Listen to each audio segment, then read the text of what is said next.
In all of the things that you do to plan and prepare for a backpacking trip, how often do you consider campsite selection as an important part of your backpacking trip planning? Choosing a really good campsite can make a huge difference in your experience out on a backpacking trip. All right, first things first, let's talk about designated campsites versus dispersed campsites.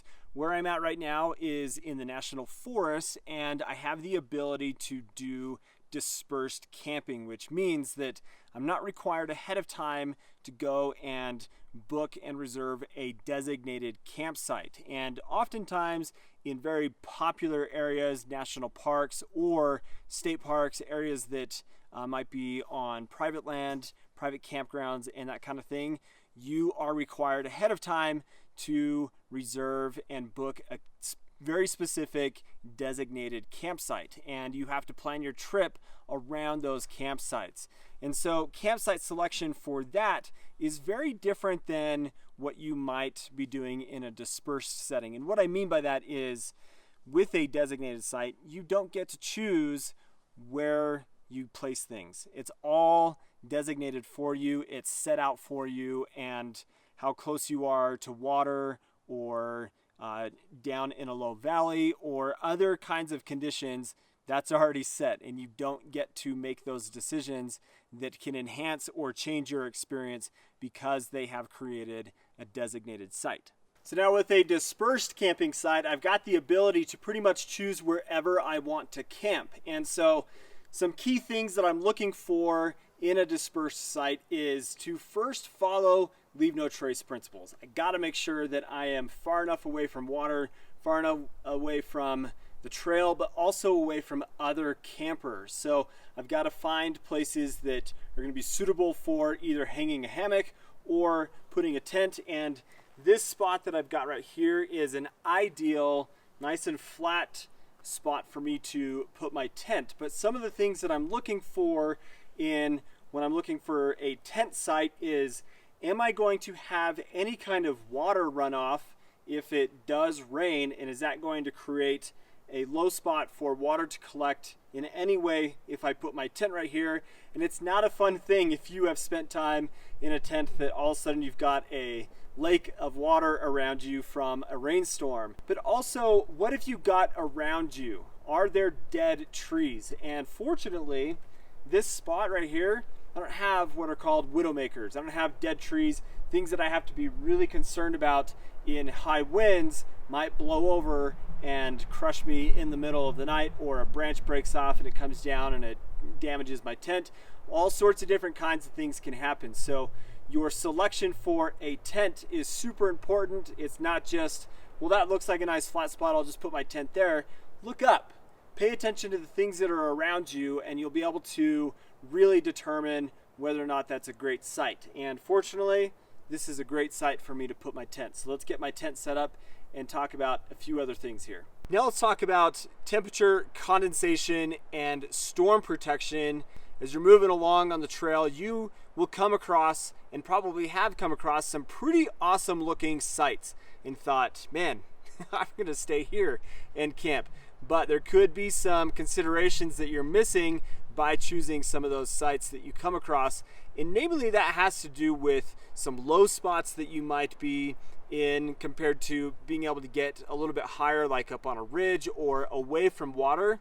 And usually down in low valleys and such, you're gonna find yourself with more condensation buildup around your tent, inside of your tent, because that cold air is sinking, and then you are just in a recipe for your body heat to create more condensation in your tent. If you can get a little bit higher into a more open space that's still protected, then you are going to ward off quite a bit more of that condensation that you might have than if you were down low and maybe closer to water. Now, the idea for storm protection has to do with being able to choose how you pitch your tent and the orientation that you set up your tent so that you provide yourself the best opportunity for protection from storms, meaning that I want to orient my tent in a direction that is going to provide the best protection from strong winds. Every tent out there is going to have some kind of weak side and strong side. And in this case, with this tent that I've got here, I've got wind that's coming up kind of from this side here. And so the orientation that I've got my tent right now is in an ideal, like really good spot. Be mindful of storms if they came in, wind and rain and everything, and how that would affect the site selection and the place that you're putting your tent. So now not everybody uses a tent for backpacking. A lot of people use a hammock system like what is hanging behind me here that my buddy Will is using. And site selection for a hammock can be quite different than site selection for a tent. In this case, in the Uinta Mountains, there's a lot of beetle kill around the pine trees, meaning that a lot of these trees in this forest are actually dead. And so they present a really scary situation and potential when high winds and stuff come through, that those trees can blow over, branches can break super easy, and it's just not a good idea to hang your hammock on those dead trees. That seems like an obvious thing, but I see it all the time from people out here day hiking and stuff that are putting their hammocks around dead trees, and it's amazing that more people don't get hurt. But you've got to find trees that are far enough apart that provide protection from wind and such. You want to be able to orient your tarp and things so that wind is moving in the correct direction. And it's just one of those things that takes a little bit more time, I feel like, to make sure you've got it right, but also got to be mindful with how a hammock works in your site selection. The last thing I want to talk about is leave no trace, and making sure that your campsite follows leave no trace principles, that you are camping on durable surfaces, that you're 200 feet away from water, the trail, and other campers, and that you're also not going into a spot to just then build a new fire ring and do that every time that you go into a site. There's already a lot of sites out there in a lot of the places that we go that have existing fire rings. And consider too, like, do you need to have a fire? Sometimes fires are awesome. They add a lot of ambiance. They're therapeutic in a lot of ways for people, but do you have to have a fire? A lot of times, no, you don't.